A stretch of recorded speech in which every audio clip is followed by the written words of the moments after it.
ओम श्री गणेशाय नमः। ओम श्री गुरुवे नमः। ओम श्री सरस्वती नमः। ओम श्री हनुमते नमः। मातृपितृ चरण कमलेभ्यो नमः। श्री सत्यनारायण व्रत कथा प्रथमो अध्याय।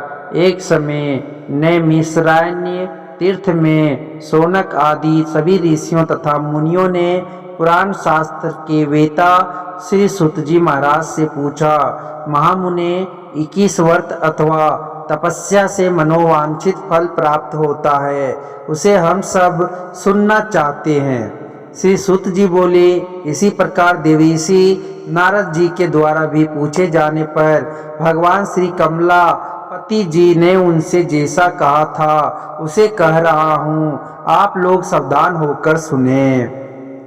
एक समय योगी नारद जी लोगों के कल्याण की कामना से विविध लोकों में भ्रमण करते हुए पृथ्वी लोक में आए और यहाँ उन्होंने अपने कर्म फल के अनुसार नाना योनियों में उत्पन्न सभी प्राणियों को अनेक प्रकार के क्लेश दुख भोगते हुए देखा तथा किस उपाय से इनके दुखों का सुनिश्चित रूप से नाश हो सकता है, ऐसा मन में विचार करके वे विष्णु लोक को गए। वहाँ 4 भुजाओं वाले शंख चक्र गद्दा पद्म तथा वनमाला से विभूषित शुक्ल वर्ण भगवान श्री नारायण जी का दर्शन कर उन देवादि देव की वे स्तुति करने लगे। नारद जी बोले, हे वाणी और मन से परे स्वरूप वाले अनंत शक्ति संपन्न आदि मध्य और अंत से रहित निर्गुण और सकल कल्याणमय गुणों से संपन्न भक्तों की पीड़ा नष्ट करने वाले परमात्मन आपको नमस्कार है। स्तुति सुनने के अनंतर भगवान श्री विष्णु जी ने नारद जी से कहा, महाभाग आप किस प्रयोजन से यहाँ आए हैं, आपके मन में क्या है? नारद जी बोले, भगवान पृथ्वी लोक में अपने पाप कर्मों के द्वारा विभिन्न योनियों में व्युत्पन्न सभी लोग बहुत प्रकार के क्लेशों से दुखी हो रहे हैं। हे नाथ, किस लघु उपाय से उनके कष्टों का निवारण हो सकेगा? यदि आपकी मेरे ऊपर कृपा हो तो वह सब मैं सुनना चाहता हूँ, उसे बताएं। श्री भगवान ने कहा, हे वत्स, संसार के ऊपर अनुग्रह करने की इच्छा से आपने बहुत अच्छी बात पूछी है। जिस व्रत के करने से प्राणी मोह से मुक्त हो जाता है उसे आपको बताता हूँ, सुने। हे वत्स, स्वर्ग और पृथ्वी लोक में दुर्लभ भगवान सत्यनारायण का एक महान व्रत है। आपके स्नेह के कारण इस समय में उसे कह रहा हूँ। अच्छी प्रकार विधि विधान से भगवान सत्यनारायण जी का व्रत करके मनुष्य शीघ्र ही सुख प्राप्त कर परलोक में मोक्ष प्राप्त कर सकता है। भगवान की ऐसी वाणी सुनकर नारद जी ने कहा, प्रभु, इस व्रत को करने का फल क्या है? इसका विधान क्या है? इस व्रत को किसने किया और इसे कब करना चाहिए? यह सब विस्तार पूर्वक बतलाइए। भगवान ने कहा, या श्री सत्यनारायण जी का व्रत दुख शोक आदि का शमन करने वाला, धन धान्य की वृद्धि करने वाला, सौभाग्य और संतान देने वाला तथा सर्वत्र विजय प्रदान करने वाला है। जिस किसी भी दीन भक्ति और श्रद्धा से समन्वित होकर मनुष्य ब्राह्मणों और बंधु बांधवों के साथ धर्म में तत्पर होकर सायंकाल में भगवान श्री सत्यनारायण जी की पूजा करे, नैवेद्य के रूप में उत्तम कोटि के भोजनीय पदार्थ को सवाया मात्रा में भक्ति पूर्वक अर्पित करना चाहिए। केले के फल, घी, दूध, गेहूं का चूर्ण अथवा गेहूं के चूर्ण के अभाव में साठी का चूर्ण, शक्कर या गुड़ या सब योग सामग्री सवाया मात्रा में एकत्र कर निवेदित करनी चाहिए। बंधु बांधवों के साथ श्री सत्यनारायण भगवान जी की कथा सुनकर ब्राह्मणों को भोजन कराना चाहिए। भक्ति पूर्वक प्रसाद ग्रहण करके नृत्य गीत आदि का आयोजन करें। तदंतर भगवान सत्यनारायण का स्मरण करते हुए अपने घर को जाएं। ऐसा करने से मनुष्यों की अभिलाषा अवश्य पूर्ण होती है। विशेष रूप से कलयुग में पृथ्वी लोक में यह सबसे छोटा एवं सरल उपाय है। इति श्री स्कंद पुराणे रेवाखंडे सत्यनारायण व्रत कथायाम प्रथमोऽध्याय समाप्तम।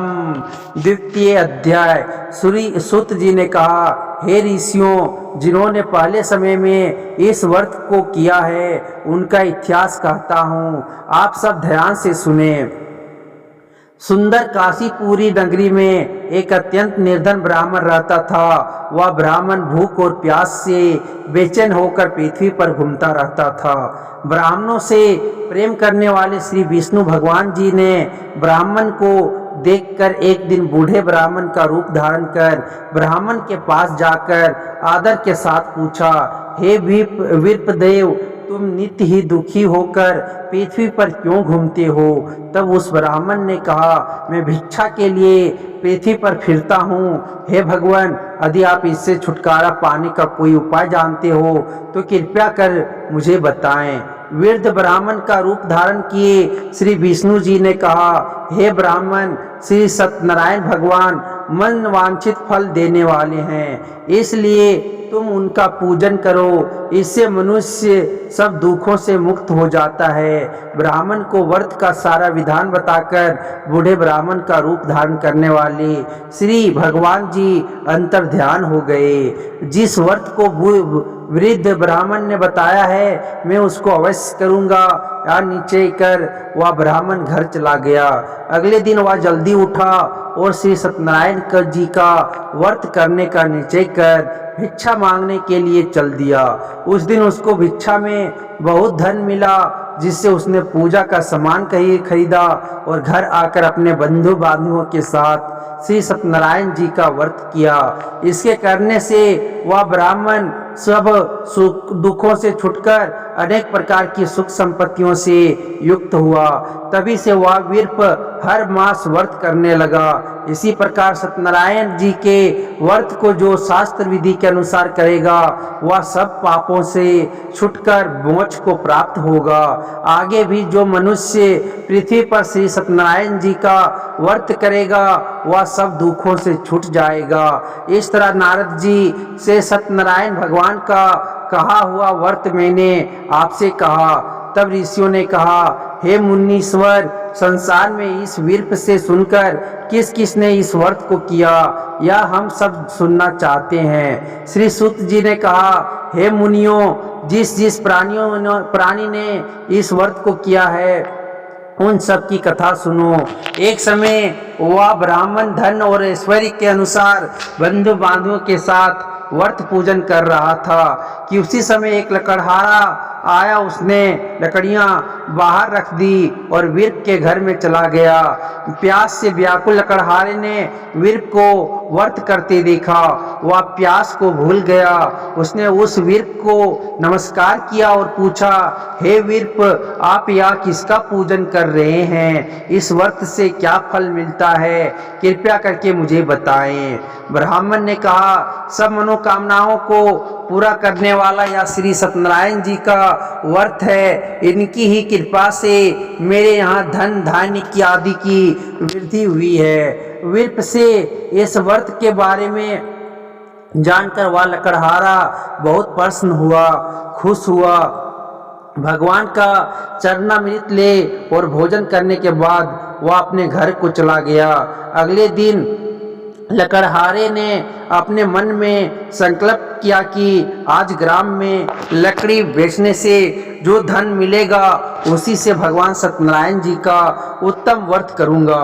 मन में ऐसा विचार कर वह लकड़हारा लकड़ियां अपने सिर पर रखकर जिस नगर में धनवान लोग रहते थे वहां गया। उस दिन उसे उन लकड़ियों के चौगुने दाम मिले।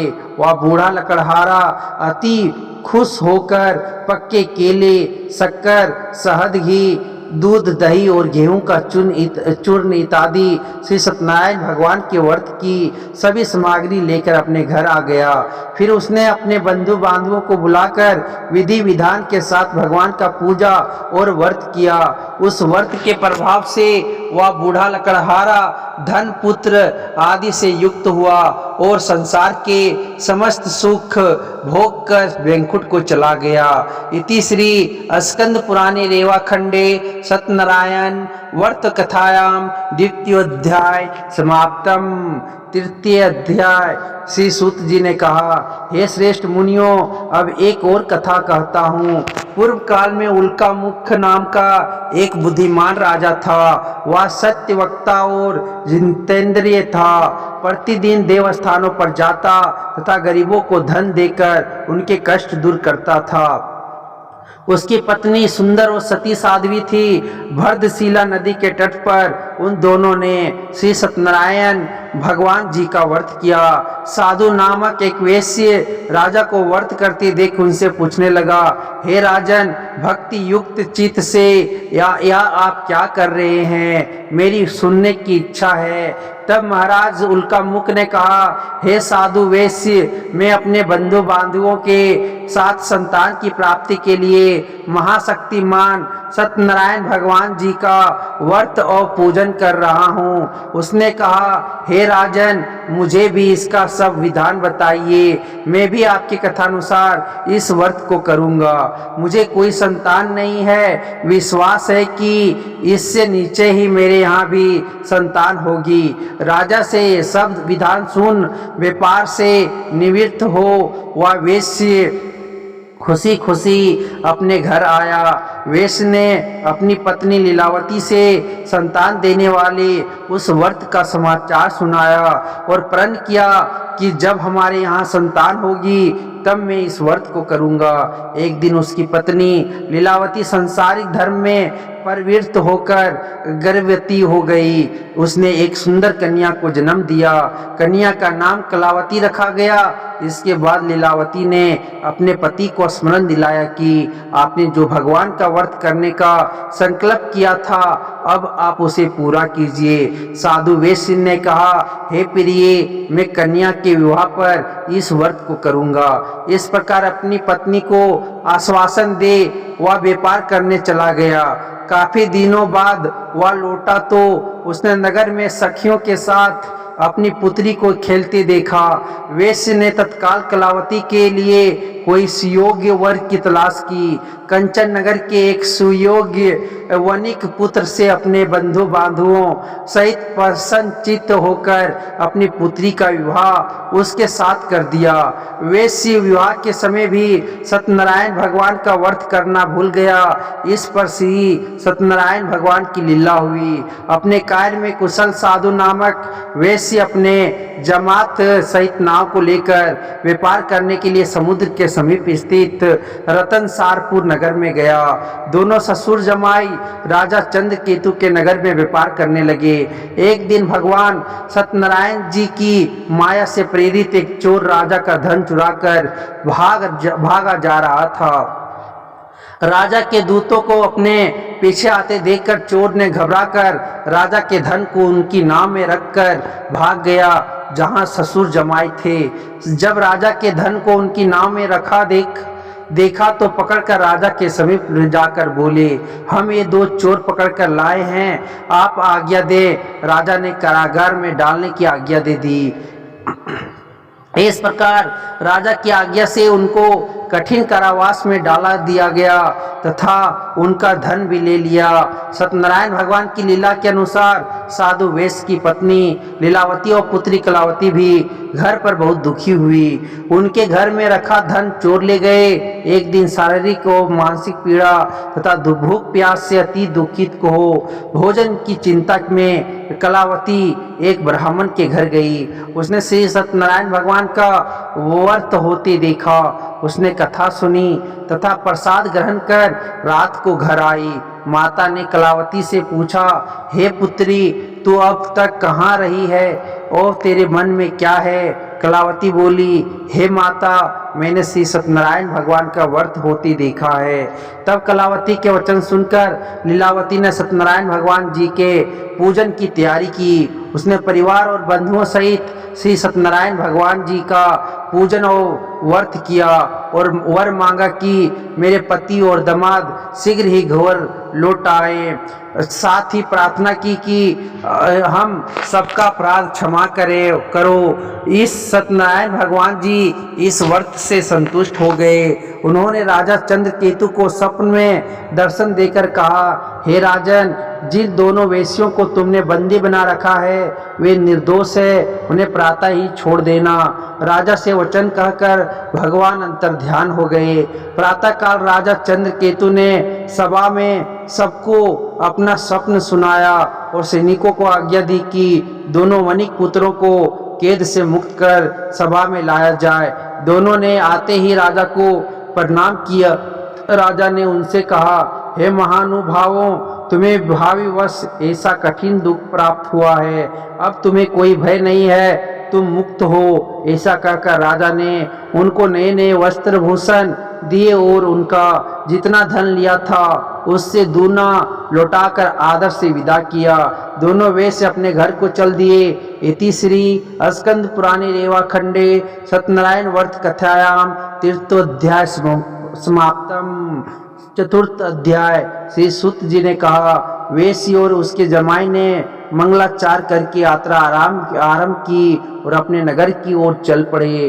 तो उनके थोड़ी दूर आगे बढ़ने पर दंडी वेशधारी श्री भगवान जी ने उससे पूछा, हे वेश्य, तेरी नाव में क्या है? अभिमानी वणिक हंसता हुआ बोला, हे दंडी, आप क्यों पूछते हैं? क्या धन लेने की इच्छा है? मेरी नाव में तो बेल और पत्ते भरे हैं। वेश्य का कठोर वचन सुनकर दंडी रूप में भगवान जी ने कहा, तुम्हारा वचन सत्य हो। ऐसा कहकर वे वहां से कुछ दूर जाकर समुद्र के किनारे बैठ गए। दंडी महाराज के जाने के बाद वेश्य ने नित्य क्रिया से निवृत्त होने के बाद नाव को ऊंची उठी देखकर अचंभा किया तथा नाव में बेल पत्ते आदि देखकर मूर्छित हो जमीन पर गिर पड़ा। होश आने पर अत्यंत शोक प्रकट करने लगा। तब उसके जमात ने कहा, आप शोक ना करें, यह दंडी महाराज का श्राप है, अतः उनकी शरण में ही चलना चाहिए, तभी हमारी मनोकामना पूरी होगी। जमात के वचन सुनकर दंडी महाराज के पास पहुंचा, भक्ति भाव से प्रणाम करके बोला, मैंने जो आपसे असत्य वचन कहे थे उसके लिए मुझे क्षमा करें। ऐसा कहकर वेश्य रोने लगा। तब दंडी भगवान बोले, हे वणिक पुत्र, मेरी आज्ञा से तुझे बार बार दुख प्राप्त हुआ है, तू मेरी पूजा से विमुख हुआ है। तब उसने कहा, हे भगवान, आपकी माया से ब्रह्मा आदि देवता भी आपके रूप को नहीं जान पाते, तब मैं अज्ञानी भला कैसे जान सकता हूँ? आप खुश होइए, मैं अपनी सामर्थ्य के अनुसार आपकी पूजा करूँगा। मेरी रक्षा कीजिए और पहले के समान मेरी नौका को धन से भर दीजिए। उसके भक्ति युक्त वचन सुनकर भगवान जी खुश हो गए और उसकी इच्छा अनुसार वर देकर अंतर्ध्यान हो गए। तब ससुर और जमात दोनों ने नाव पर आकर देखा कि नाव धन से परिपूर्ण है। फिर वह भगवान सत्यनारायण जी का पूजन कर जमात सहित अपने नगर को चला। जब वह अपने नगर के निकट पहुंचा तब उसने एक दूत को अपने घर भेजा। दूत ने वेश्य के घर जाकर उसकी पत्नी को नमस्कार किया और कहा, आपके पति अपने दामाद सहित इस नगर के समीप आ गए हैं। लीलावती और उसकी कन्या कलावती उस समय भगवान का पूजन कर रही थी। दूत का वचन सुनकर साधु की पत्नी ने बड़े हर्ष के साथ सत्यदेव का पूजन पूर्ण किया और अपनी पुत्री से कहा, मैं अपने पति के दर्शन को जाती हूँ, तू भी कार्य पूर्ण कर शीघ्र आना। परंतु कलावती पूजन एवं प्रसाद छोड़कर अपने पति के दर्शन के लिए चली गई, परंतु उसको पति का दर्शन प्राप्त नहीं हुआ। नौका को डूबा हुआ तथा कन्या को रोती हुई देख वेश्य दुखित हो बोला, हे प्रभु, मुझसे या मेरे परिवार से जो भूल हुई है उसे क्षमा करो। उसके दीन वचन सुनकर सत्यदेव भगवान खुश हो गए। आकाशवाणी हुई, हे वेश्य, तेरी कन्या प्रसाद छोड़कर आई है। इसका पति अदृश्य हुआ है। यदि वह घर जाकर प्रसाद खाकर लौटे तो इसका पति अवश्य मिलेगा। आकाशवाणी सुनकर कलावती ने घर पहुंचकर पूजन कर प्रसाद खाया और फिर आकर अपने पति के दर्शन किए। तत्पश्चात वेश्य ने वहीं बंधु बांधवों सहित सतदेव का विधि पूर्वक पूजन किया। वह इस लोक का सुख भोग कर अंत में स्वर्ग लोक को गया। इति श्री स्कंद पुराणे रेवा खंडे सत्यनारायण व्रत कथायाम चतुर्थोध्याय समाप्तम। पंचम अध्याय। श्री सूत जी ने आगे कहा, हे ऋषियों, मैं एक और भी कथा कहता हूँ। प्रजा पालन में लीन तुंग ध्वज नाम का एक राजा था। उसने भगवान सत्यदेव का प्रसाद त्याग कर बहुत दुख पाया। एक समय राजा वन में वन्य पशुओं को मारकर बड़ के वृक्ष के नीचे आया। वहां उसने ग्वालों को भक्ति भाव से बंधु बांधवों सहित श्री सत्यनारायण जी का व्रत पूजन करते देखा। परंतु राजा देखकर भी अभिमान वश ना तो वहां गया और ना ही सत्यदेव भगवान को नमस्कार ही किया। और जब ग्वालों ने भगवान जी का प्रसाद उनके सामने रखा तो वह प्रसाद त्याग कर अपने नगर को चला गया। नगर में पहुंचकर उसने देखा कि उसका सब कुछ नष्ट हो गया है। वह समझ गया कि यह सब भगवान सत्यदेव ने ही किया है। तब वह उसी स्थान पर वापस आया और ग्वालों के समीप गया और विधि पूर्वक पूजन कर प्रसाद खाया तो सत्यनारायण जी की कृपा से सब कुछ पहले जैसा ही हो गया और दीर्घ काल तक सुख भोग कर स्वर्ग लोक को चला गया। जो मनुष्य इस परम दुर्लभ व्रत को करेगा, श्री सत्यनारायण भगवान की कृपा से उसे धन धान्य की प्राप्ति होगी। निर्धन धनी बंदी बंधन से मुक्त होकर निर्भय हो जाता है। संतानहीन को संतान प्राप्त होती है तथा सब मनोरथ पूर्ण होकर अंत में वह वैकुंठ धाम को जाता है। जिन्होंने पहले इस व्रत को किया, अब उनके दूसरे जन्म की कथा भी सुनिए। सतानंद नामक ब्राह्मण ने सुदामा के रूप में जन्म लेकर श्री कृष्ण की भक्ति कर मोक्ष प्राप्त किया। उल्का मुख नामक के महाराज राजा दशरथ बने और श्री रंगनाथ का पूजन कर वैकुंठ को प्राप्त हुए। साधु नाम के वेश ने धर्मात्मा और सत्य प्रत्येक राजा मोर ध्वज बनकर अपने पुत्र को आर्य से चीरकर मोक्ष को प्राप्त हुआ। महाराज तुंग ध्वज स्वयं भूमनु हुए। उन्होंने बहुत से लोगों को भगवान की भक्ति में लीन कर मोक्ष प्राप्त किया। लकड़हारा भील अगले जन्म में गु नामक निषाद राजा हुआ, जिसने भगवान श्री राम के चरणों की सेवा कर मोक्ष प्राप्त किया। इति श्री स्कंद पुराणे रेवा खंडे सत्यनारायण व्रत कथायाम पंचमोध्याय समाप्तम। श्री सत्यनारायण जी की आरती। ओम जय लक्ष्मी रमना स्वामी, जय लक्ष्मी रमना सत्यनारायण स्वामी, जन पातक हरना। ओम जय लक्ष्मी रमना स्वामी, जय लक्ष्मी रमना सत्यनारायण स्वामी, जन पातक हरना। रतन जड़ित सिंहासन अद्भुत छवि राजे, नारद करत निरंजन घंटा ध्वनि बाजे। ओम जय लक्ष्मी रमना परकट भयो कलिकारण, दिवज को दरस दियो स्वामी, दिवज को दरस दियो। बूढ़ो ब्राह्मण बन कर कंचन महल कियो। ओम जय लक्ष्मी रमना दुर्बल भील कराल, जिन पर कृपा करी स्वामी, जिन पर कृपा करी। चंद्रचूड़ एक राजा तिनकी विपति हरी। ओम जय लक्ष्मी रमना वेश्य मनोरथ पायो सरदा तज दिन्नी। स्वामी सरदा तज दिन्नी सो फौल भग प्रभु जी फिर स्तुति किन्नी। ओम जय लक्ष्मी रमना भाव भक्ति के कारण छिन छिन रूप धरो यो।